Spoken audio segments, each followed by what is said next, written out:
kalapatids! Welcome back sa Maclone Brothers TV! For today's video mga tropa, wala tayo sa breeder section at sa flyer section natin. Nakita nyo naman to, panibagong loft visit. Ayan, nag-loft visit tayo. Nandito tayo ngayon sa Marilao, Bulacan upang bisitahin si Sir Emmanuel Lop.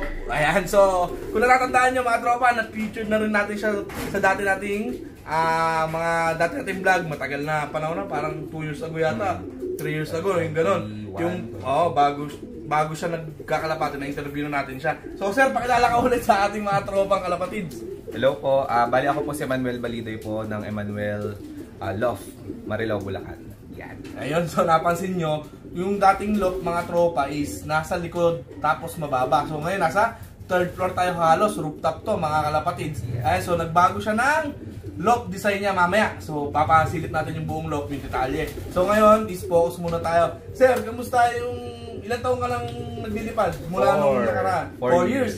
Yan, 4 years tuloy-tuloy na. Saan ka naglilipad na club? Ulit? Ngayon sa Guarpa, pero sa South, sa MMFC ulit. Ayan, so ano nangyari sa apat na taon na yun, sir? Ano ba yung pinaka-memorable na experience mo nung dati? Meron tayo si Quago, yung first time mong nilipad na nag-finisher sa'yo.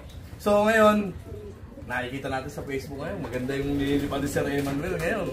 And so ano yung natutunan mo in the past 3 years? Tama pa, 3 years? 4 years. Yan. Actually, di ba dati pinapangarap ko lang na kapag nagpupuling ako, sabi ko kahit makapasok lang ako sa top 10 kasi laging rank 11 yung pinakamataas ko na nakukuha na rank. Tapos nung sumali ko ng pooling, nag-rank 1 and rank 2 yung kalapate ko sa fan race. Kaya yun yung pinaka siguro memorable experience na pwede kong i-share dun sa ating mga viewers ngayon. Ayan, so ang ganda nung mga tropa, fan race yun. So 3 laps yun. Nag-1 and 2 yung ibon niya. So eto bali sir, tawag dito naglilipad ka ngayong season. So, dito lang nung nakaraan ka lang sa fan race.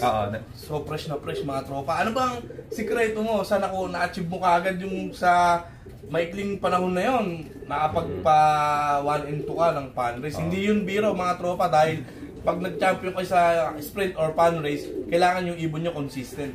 So ano yung mga naging motivation mong ginawa mo? Actually nun, tatlo yung nilaban ko sa fan race. So nung first lap nun, first, second, kalapati ko, tas rank 9, kalapati ko pa din.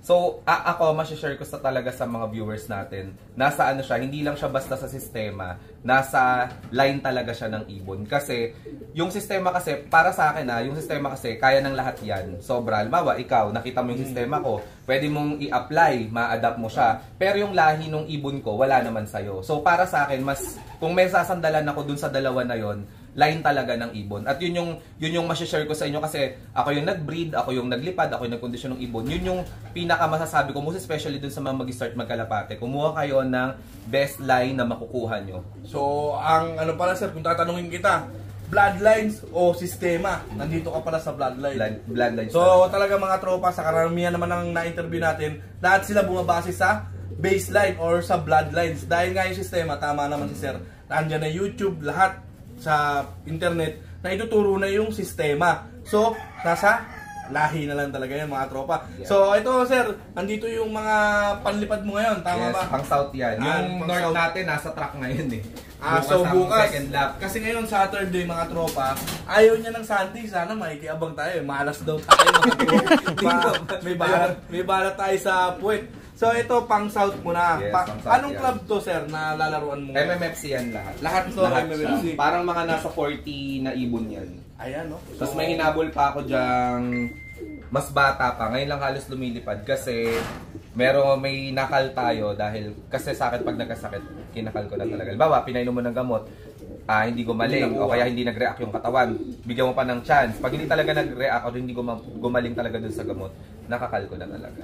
So kung naalala nyo yung sa matatagal natin ng viewers, nakita nyo yung mga ibon ni sir, lahat yan ay direct. Binitugoke yan. So, yung pa rin ba ang umiikot dito sa line mo? May nakapasok na siya. May nakapasok na akong mga imported na nakuha ko bale.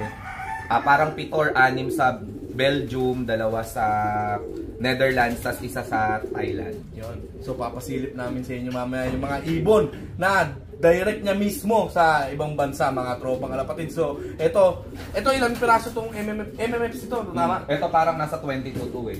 Lahat sila young bird. Young bird. And makita nyo mga tropa, karamihan di kulay, oh. Ang ganda ng mga itsura. Meron pang opal na ano dun sa dulo, oh. Bali, ano yan? Kay Niya, anak ko kay Sir Benito Goque yan. Tututubi lang. So, sir, ano natin sa ano natin yung loft design. Ikaw ba mismong nag-ano ng loft design mo? Yes, lahat ng nakikita nyo dyan, puro pakana ko lang yun. So, yun yung kagandahan mga tropa na mas maganda yung ikaw na sunod sa detalye ng loft mo. Kasi ikaw ang, kumbaga, ikaw ang laging nandito.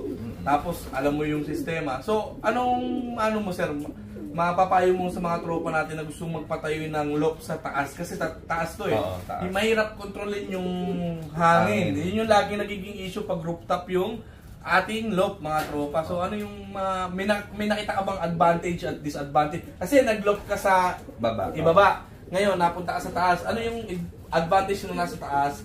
Or ano yung disadvantage yung nasa taas kaysa sa baba? Actually, yung advantage ng nasa taas yung loft, mas mas kita agad ng ibon. Mas mabilis na lang makababa, mas mabilis makapasok. Doon kasi sa baba medyo depende rin sa ibon, no. May ibon kasi talaga na matigas yung ulo, may ibon na pagdating sa'yo napakalakas pa, talaga magro-ronda-ronda pa talaga sila. Yung napansin ko dito sa loft ko, medyo dahil medyo open yung ilalim niya, nagkakasakit, normal naman siya. Pero ang gusto ko dito sa design na to, kahit nagkakasakit yung ibon, mas lumalakas yung immune system nila. Kaya kapag dating sa trap, hindi na nagkakasakit. Kumaga, immune na sila immune na sila. Kasi pag masyado natin binaby yung mga ibon, parang sa tao lang din yun, mas lapitin ng sakit. Kaya yung design ko dito, kung mapasin nyo, puro yero. Nung nandun kasi ako sa baba, parang nag-live ako nun eh. Tapos naglagay ako ng exhaust fan dun sa kalapatihan ko dahil nga sobrang init. Sabi sa akin, paano hindi init? Nakayero ka nga. Sabi ko, tapos na-realize ko. Ngayon, nung nag-load ako sa MMFC, napansin ko sa truck, sobrang git-gitan talaga, apakasikip talaga. Parang, kumbaga, yung ibon, init na init doon. Kaya sabi ko, hindi ako magbago ng design kasi nung time na lumipad yung ibon doon sa MM, maraming di nakapag-uwi nung time na yun eh. Yung nilipad ko doon ay 30, ang nakauwi sa akin 26. Dami. Oo, kaya sabi ko, mas okay na yung ibon sanay talaga sa init. Yung nahihirapan. Nahihirapan sila. Oo, para sa akin yun yung sistemang gusto ko. Yung sanay yung ibon sa naiinitan, na-open. Oo, hindi talaga baby. Kumbaga, sala sa ulan, sala sa init. Kailangan maranasan lahat. Yes, oo. So yun, mga tropang kalapatids, eto may hawak si Sir Emma na isa sa mga breed niya ngayong parating na south sa MMFC. So sir, ano ba yung line nito? Okay, actually, once na nag-breed ako ng ibon, hindi ako totally tumitingin or binabase doon sa pedigree eh. Kasi si pedigree lahat magaganda nakalagay doon eh. Ang sa akin kasi, yun nga, turo ni Sir Benito Goque kasi nagtanong ako sa kanya before. Sabi ko, sir, gusto ko manalo eh.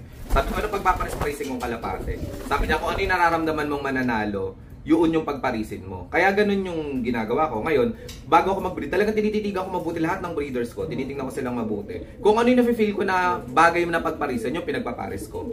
Now, etong ibon na to, bali yung nanay nito ay galing kay Sir Benito Goque, direct yun. Tapos ang tatay nito ay imported. Nag-breed kasi ako ng import to import. Parang hindi ako ganun natutuwa sa result kasi tinatalo siya ng mga ibon ko na mga anak lang ng mga local breeds eh. Kaya ang ginawa ko, import at saka local ang pinag-breed ko. Eto yung nilabas. Bale, tututubi yung nito, yung nanay, tapos yung tatay nito ay imported.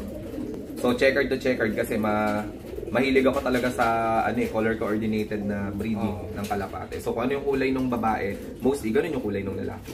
Pero meron din naman ako binibreed na checkered yung nanay, blue bar yung tatay, ayun. Pero naipanalo ko yung ganun eh. So, naniniwala ka ba sir sa mga haba ng pakpak, yung hugis ng katawan pag bibreed? May mga ganun tayong mga senyales sa titina sa ibon. So ikaw, pag namili ka ngayon, magsisell ka ng breeder, kumaga magpo-focus ka muna sa kanila, titingnan mo sila isa-isa. Kung ano yung mapaibig.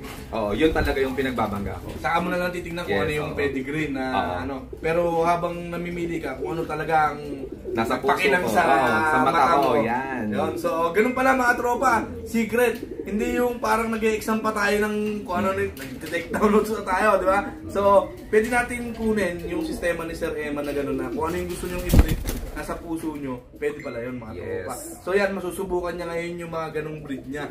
Na, daming ibon niya mga tropa, 22. 22 to mga lalaki to, puro cup. Puro cup. So, ito mostly puro ganyan ba yung lahi? Hindi, dalawang piraso lang. Dalawang piraso. Tapos yung... Actually, maraming maraming lines na nakapasok dito kasi ang ginagawa ko sa ibon, hindi ako yung yung parang bugbog sarado yung breeder. Pinakamadaming clutch sa akin hanggang 2 clutch. Saka sa dami mong ibon, kailangan matesting. Oo, kailangan matesting natin talaga lahat. Yun mga tropa, wag tayong sobrang bili ng bili hanggang dito. Tapos di na natin nagagamit. So, parang ako yun Parang ganun din kami mga tropa. So, mas mabuti na yung may 10 piraso ka siguro stock. Tapos, para mapaikot nyo mga tropa, baka kasi bili tayo ng bili na stock natin na na-stock. Yung pala yung magiging producer natin. Tapos testing natin sila ng north and south. Baka kasi mamaya pumalpak lang ng north, pang south pala. Parang ganun. Kailangan dalawang, tama yung ginagawa mo sa dalawang clutch. Dalawa lang. North and south, pwede mong testingin. So, pero maganda yan. Pero ang turo sa akin talaga nun, kung talagang gusto mong i-test yung pairing, hanggang 6 talaga. Hanggang 6. Hanggang 6. Kaya lang sa katulad, sa katulad ko na marami talagang breeders. So, hindi para na akong para na ako may OLR dito. Pagka testing mo, 6 na. Ang dami. Tsaka hindi ko kayang sustentuhan lahat yun, dami. Magkano ba? Isang sample na matatawag na rin nating rare color sa pagdating sa racing pigeon, opal. Yan. So kilala si Sir Benito Goque na nakakapagpatawid talaga ng dagat ng opal. So yan sir, tama ba? Opal ni Sir Benito Goque. Okay. Actually itong opal na to, natural pairing siya. Ang tatay nito ay kay Sir Mariano Lee, Emil Dewards. Yan. So natural pairing kasi dun lang sa baba nag-pair yung magkapares. So nang itlog, di pinapisa ko, ito yung lumabas. Actually may kapatid pa doon sa kabila, pero checkered siya na pipe. Hindi siya opal. So nagmana doon sa tatay. Ito naman nagmana doon sa nanay. Ganda na itsura mo na. Testingin lang natin kung kaya natin na makapagpatawid sa dagat ng ganitong klaseng kulay. Nag-iisa lang to eh. Pero sa look mo sir, ang may favorite na kulay ka ba? Kasi naman marami kang iba-ibang klaseng kulay. Wala akong sa result talaga ako. Sa result. Even yung ginaganyan yung pakpak yan, kung speedbird, middle distance, wala akong ganun. Di ako marunong kumapa kung halimbawa yung dito sa may pakpak, di ako marunong talagang sa result. Kaya ang ibon ko nalilipad ko lahat kasi hindi ako namimili lahat ng mo talaga sila lahat. Basta lahat ng matatag yung immune system, lahat 'yon lalaban yun. Ganun naman sa akin. Kumbaga nga, saka na tayo bumase. Kunwari, ito, nag-champion na. Saka natin tingnan yung itsura niya. Yung katawan. Yung katawan niya. Yung nag-champion na talaga. Pero yung magbabase tayo sa mga ganito pa lang na ilalaban pa lang natin, parang mahirap.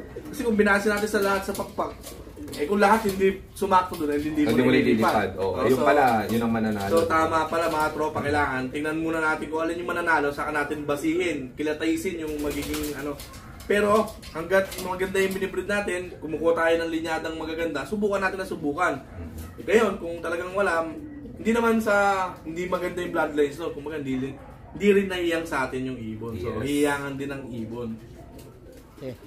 So yun mga tropang kalapatids, nandito naman ngayon tayo sa hen section ni Sir Emmanuel Balidoy mga tropa. So meron siya isang sample na hen. So galing tayo sa cock section ng magkabila lang yan mga tropang kalapatids. So parehas lang din ang design, baka malito kayo. So meron siya isang hen na ipapakita sa atin mga tropa. Yan. Bali ito yung anak ng drapa ko na direct kay Sir Benito Goque pa rin. Tapos ang tatay nito ay galing ng Netherlands. Yung kapatid nito ay inilipad ko ng North. Siya yung nag-rank to nung first lap ng ng fan race. So bali kapatid nito yun? Kapatid na buo. So ito pala yung kapatid ng second place ng fan race mga tropa. So ganito rin yung kulay niya. Blue bar lang din siya. Ano siya yung last year siya ito, ngayong year. Susubukan ko kasi sa South kung mabilis din. So, sa North, na-testing na sir, second place ng pan race mga tropa. Yung kapatid nito, mismong kapatid, unang clutch lang yun. Yes, oo. So, kaya inulit ko siya. So, itong dito sa hen mo, mostly ganun din, yung mga breeds mo. Imported sa local. So, wala kang testing ngayon na imported sa import? Meron. Actually, clock siya ng first lap. Ngayon nakaload siya. Ngayon. So, malas natin, hindi natin naabutan yung mga panlaban. Pagka-champion, saan natin babalikan? Pagka-champion, ayan, babalikan natin ulit si Sir Emmanuel Balidoy ng Marilao, Bulacan. So, ayan, nakakarinig niyo mga tropa. Simulat sa pool, nung in-interview natin siya, nagsisimula pa lang siya, puro more on Sir Benito Goki talaga yung hawak niya. Hanggang ngayon, hindi niya binibitawan mga tropa. Ganun talaga. At nahiyang sa kanya yung mga ibon ni Sir Benito. So, tuloy-tuloy yung kanyang breeding. Kumukuha man siya, pangduktong na imported naman sa mga Belgium niyan, sabi niya. Papakita natin, mga tropa, huwag kayong aalis. Yan, sa part 2 and part 3, abangan nyo mga tropa, loft design.